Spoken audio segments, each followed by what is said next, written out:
गरीब साध साध सब नेक हैं, आप अपनी ठोरे, जो सतलोक ले जावेंगे वो साधु कोई और।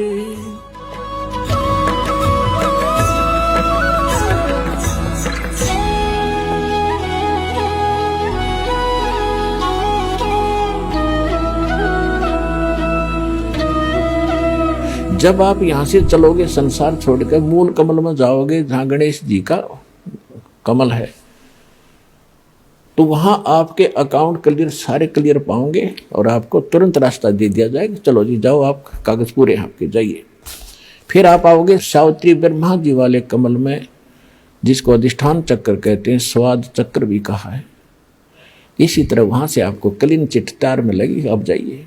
फिर इसमें ना भी कमल में आओगे विष्णु जी के कमल में, फिर यहां से भी आप आगे चलोगे कि आपका अकाउंट क्लियर, जाइए हृदय, फिर कंठ कमल, फिर आप पहुंचोगे त्रिकुटी पे। जब आप त्रिकुटी पर पहुंचोगे वहां परमात्मा मिलेंगे इस दास के रूप में। अब जैसे आप यहां गुरु जी के प्रति जैसा व्यवहार, जैसा विचार और जैसी श्रद्धा आपकी है, ये आपकी यहां रिहर्सल कराई जाती है कि गुरु मानुष कर जानते, ते नर कहिए अंध, ओवे दुखी संसार में आग काल के फंदे।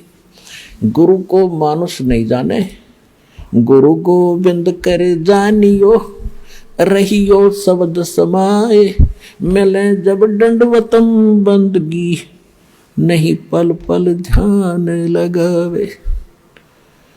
गुरु गोविंद दोनों खड़े, काके लागू पाए, बलिहारी गुरु अपना, जिन गोविंद दियो मिलाए। आप परमात्मा ने यह सिद्ध करना, हमारे को एक ट्रेनिंग दे रहे हैं कि जैसा व्यवहार आप इस दास के प्रति कर रहे हो ऐसा ही भगवान के प्रति माना जाएगा। और जैसा आप दिन में रिहर्सल कर रहे हो, रात में सौपन भी वैसे ही आएंगे। तो संसार छोड़कर जब जाओगे आपको सौपन सा बनेगा। तो जैसा आपकी आस्था यहाँ वाता सामने स्पष्ट नजर आओगी, तो वहां आपकी परीक्षा होगी। अब जैसे वहां गुरु जी के साथ भगवान खड़ा हो, आपने परमात्मा को देखा नहीं, केवल चित्र चित्र देखे हैं उनके, तो वहां जाकर आप किसको प्रणाम करोगे? गुरु गोविंद दोनों खड़े, किसके लागू पाए, बलिहारी गुरु अपना, जिन गोविंद दियो लाए। यानी हमने इतना दृढ़ होना है इस मार्ग पर सफल होने के लिए। वो जो दास के रूप में होगा वो भगवान ही होगा वहां पर। अब परमात्मा ये भी देखते हैं कि जैसे 120 वर्ष भगवान रह कर चले गए, और इस दास के स्थान पर अगर वो आज होते तो आप तो पहचान तो सकते ही नहीं, क्योंकि जब भी ना पहचाना, क्योंकि जो लाहे का काम करें, एक लंगोटी ही बांध, धोती ही बांध के फटे पुराने कपड़ों में घूमे फिरे, सारा काम करें, तो हमने सोचे जनसाधारण आम आदमी है। तो इसलिए परमात्मा वो एक विधान बताएंगे, और इसलिए दास को भेजा के भगवान को पहचानवा दे, आपको पहचान करा दे। और कैसे मिलेगा ये नियम बताओ। तो जैसे उस समय भगवान होते इस दास के स्थान पर, आप जैसा व्यवहार करते तो भगवान ये सब आपके अकाउंट जमा होता रहता आपका कि इसका कैसा व्यवहार है, कैसा विचार है। तो अब दास ये देख रहा है, दास के प्रति जैसा आपकी भावना, जैसे आपके विचार, आपकी श्रद्धा है, तो आपकी वहाँ बुक में लिखे जा रहे। परमात्मा वाले स्थान के पास आपकी एक अलग से पैड है, आपकी बही है, आपका अकाउंट खुला हुआ है, एक फैक्स वहां जाता है। तो उस समय फिर आपका जैसा स्वभाव आप वहां प्रयोग करोगे त्रिकुटी पे, जैसा आप यहां कर रहे हो एज इट इज होगा। फिर वहां से अगर गलती कर दी तो आपको फिर भी वापस पटक दिया जाएगा, वहां से भी आपको फेल होकर वापस निराशा हाथ लगेगी। यहाँ अलग बात है कि किया हुआ कर्म यहाँ ऊपर के ब्रह्मांडों में आप देवता बने रहोगे हजारों लाखों युगों तक, और फिर वहां आपकी पूरी पूंजी भक्ति नाश करा कर ये वापस पटक देगा धरती पे। तो इससे बचने के लिए जो पहले हम मार खा गए, हमने धोखे खाए, उससे बचने के लिए अब ये फावल पॉइंट बताए जाते हैं। इसमें दृढ़ रहना बच्चों, बार बार यही आपको बताया जाता है। जब आप त्रिकुटी पर पहुंचोगे तो वहां ये नीचे के मंत्र तो हो गए साफ, कंठ कमल तक सारे आपका हिसाब किताब हो गया। आपके साथ वो 2 मंत्र का जाप वो और साथ है। यहाँ कंठ कमल से लेकर त्रिकुटी तक जाने का बहुत लंबा रास्ता है। ये तो एक यहाँ तो मैप है, वहाँ ओरिजिनल चीज है।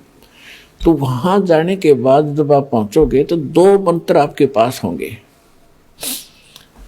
3 मंत्र होंगे, उनकी कमाई आपके साथ होगी। ओम तो ब्रह्म का है,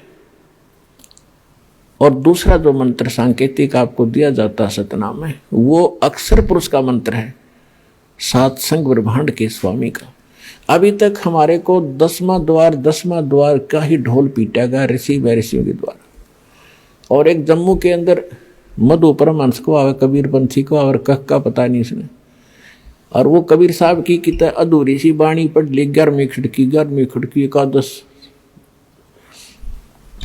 और वो छाती कुट्या करता ने कहा था मेरे जैसा किसी के पास ज्ञान नहीं, इस ब्रह्मांड में जो वस्तु है मेरे पास नहीं, और 11वां द्वार पा गया, 11वां द्वार इससे किसी ने बताया नहीं। कमाल के आदमी है। ये तो कबीर सागर में लिखा है, आपने पढ़ लिया तो कला टूट गया। भक्ति आपके पास नहीं, ज्ञान तुम्हारे पास नहीं, जबकि कबीर साहब ने तो 12वां द्वार बताया है, 11वां नहीं है। 11वां तो अक्षर पुरुष के लोक में जाता है, इसने उसका भी ना पता, वो सुन रखी है 11वां द्वार एकादश खिड़की लगी। अब क्या है, जो ओम नाम के जाप का कमाई है वो वहां त्रिकुटी पर अकाउंट करवा दिया जाएगा। धर्मराज के दरबार में जाएंगे, परमात्मा आपके साथ होगा इस दास के रूप में, और उनसे कहेगा भाई इसका हिसाब करो। गीता अध्याय नंबर 18 के श्लोक नंबर 66 में आपका विधान है, क्योंकि वहां जैसे वकील बताते हैं जजों के सामने, जी ऐसा सा उस धारा में ऐसा लिखा है, ऐसा लिखा है, ये खरा उतरता है, तो जज उसको स्वीकार करता है। तो जाते ही अब जैसे कबीर साहब के एक शब्द है, कर ले गुरु वकील मुकदमा भारी है, भाई कर लो गुरु वकील मुकदमा भारी है। तो गुरु एक वकील का भी काम करेगा आपका।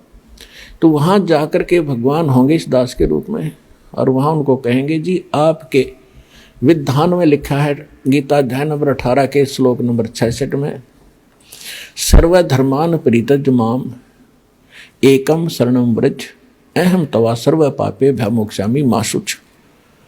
इसका अर्थ इन्होंने गलत कर रखा आज तक के अनुवादकर्ताओं ने।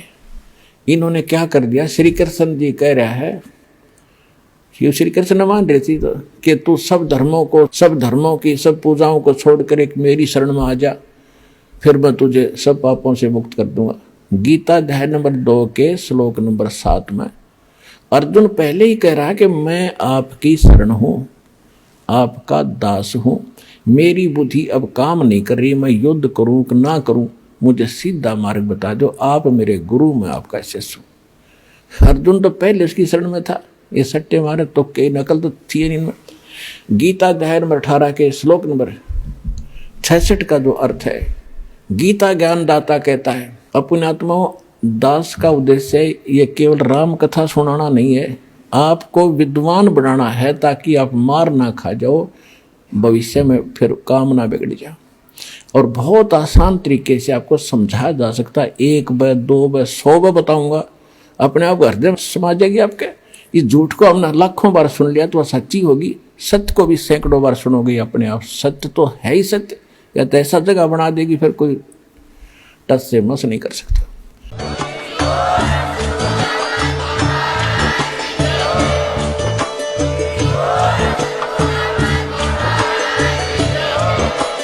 आप सुन रहे थे जगत गुरु तत्वदर्शी संत रामपाल जी महाराज जी के मंगल प्रवचन। अधिक जानकारी के लिए विजिट कीजिए हमारी वेबसाइट www.jagatgururampalji.org।